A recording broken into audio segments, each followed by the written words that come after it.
नमस्कार दोस्तों, स्वागत है आप सभी का फिर से एक बार मेरे YouTube चैनल पर।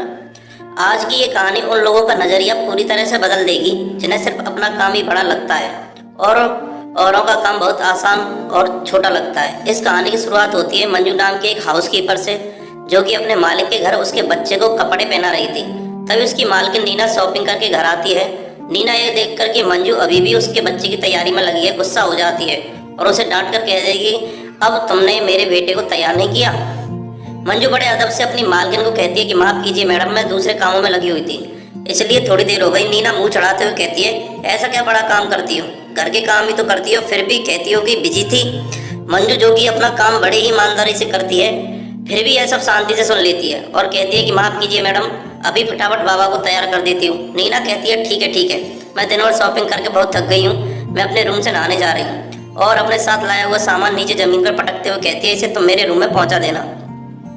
और हाँ, मेरे बेटे को टी शर्ट पर अभी भी सिलवट नजर आ रही है, उन्हें इस्त्री करके सही करो। मंजू अभी भी शांत है, वह कहती है कि मैडम, और निपना वहाँ से चली जाती है।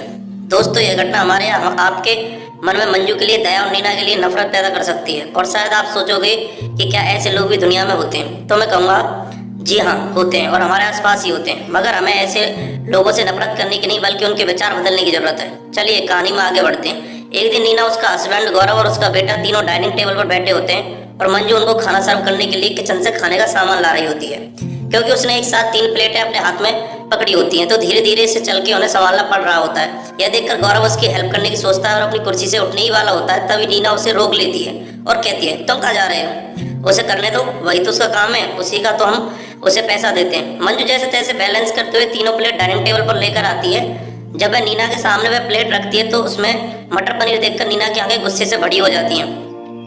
वह तुरंत चिल्ला के कहती है, तुम्हें थोड़ी सी भी अकल नहीं है क्या, ये सेम खाना इसी हफ्ते में दूसरी बार हमें परोस रही हो, तुरंत इसे यहाँ से उठाओ और कुछ नया बना कर लाओ। गौरव को नीना का ऐसा दुर्भाव अच्छा नहीं लगता है, इसलिए वह उसे समझाने की कोशिश करता है। वह नीना से कहता है कि तुम्हें किसी से भी ऐसा बर्ताव नहीं करना चाहिए, क्योंकि हर इंसान अपने काम में कितनी मेहनत लगा रहा है हमें उसका अंदाजा नहीं होता। नीना कहती है कि वो क्या बड़ा काम करती है, घर का काम ही तो करती है, भला उसे क्या मेहनत करनी होगी, क्या लगती होगी। गौरव कहता है कि तुम ऐसा कह रही हो क्योंकि तुमने कभी उसका काम करके नहीं देखा है। तभी नीना घमंड से अपने हाथ दिखाते हुए कहती है, यह हाथ काम करने के लिए नहीं, शॉपिंग करने के लिए बने हैं, और हंसने लगती है। एक दिन जब मंजू किचन में बर्तन धो रही होती है, तब नीना किचन में जाती है और पीछे से उसे आवाज देते हुए कहती है कि जल्दी जल्दी यह काम खत्म करो, तुम्हारे लिए और भी कई काम है। अचानक तीव्र आवाज सुन के मंजू हड़बड़ा जाती है और उसके हाथ में जो प्लेट होती है वह नीचे गिरकर टूट जाती है। जैसे ही प्लेट टूटी हुई नजर आती है, नीना गुस्से से आग बबूला होकर मंजू को खरी खोटी सुनाती हुई कहती है कि तुम्हें पता भी है ये प्लेट कितनी महंगी थी। मंजू माफी मांगते हुए कहती है, मैडम गलती से टूट गई, नई खरीद के ला दूंगी। नीना और ज्यादा गुस्सा हो जाती है और कहती है, अच्छा तुम गलती भी करोगी और उल्टा जवाब भी दोगी, ठीक है, तुम्हें सबक सिखाना ही पड़ेगा, अपना सामान उठाओ और दफा हो जाओ यहाँ से, मैं तुम्हें अभी नौकरी से निकाल रही हूँ। यह सुनकर मंजू की आंखों में आंसू आ जाते हैं और वह नीना से कहती है कि मैडम मेरे साथ ऐसा मत कीजिए, मुझे इस नौकरी की जरूरत है। मगर वो मंजू की एक नहीं सुनती और उसे नौकरी से निकाल देती है।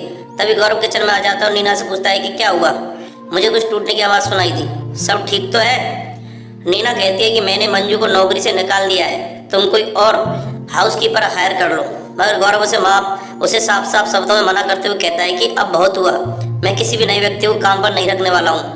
अगर तुम्हें लगता है कि मंजू का काम इतना आसान है तो तुम ही घर का काम संभालो, और हाँ, अगर तुम मना करोगी तो शॉपिंग के बारे में भूल जाओ, क्योंकि मैं तुम्हें उसके लिए क्रेडिट कार्ड नहीं देने वाला। गौरव का ऐसा बदला हुआ रूप देखकर नीना उसे देखते ही रह गई और उसने सोचा घर का काम कितना मुश्किल होगा। ऐसा सोच के उसके लिए राजी हो गई। दरअसल गौरव के ऐसे बर्ताव के पीछे का कारण बड़ा ही साफ साफ समझ में आता है कि वो नीना को वो सारे काम करवा के जिन कामों को या ऐसे काम करने वालों को तुच्छ समझती है, उन्हें करने के लिए कितनी मेहनत और लगन लगती है, इसके बारे में जान सके। अगले दिन सुबह से ही नीना घर के काम में लग गई। जब वो अपने बच्चे को तैयार कर रही थी तो उसे पता चला कि बच्चों को तैयार करना कोई बच्चों का खेल नहीं है। घर में साफ सफाई करते करते उसकी हालत पतली हो गई। उसने अपने परिवार का पेट भर सके इसके लिए घंटों रसोई घर में बिताई, और जब वो अपने बनाए खाने को डाइनिंग टेबल पर लेकर आई तो उसके बेटे ने एक नज़र देखकर ही उसे खाने से मना कर दिया।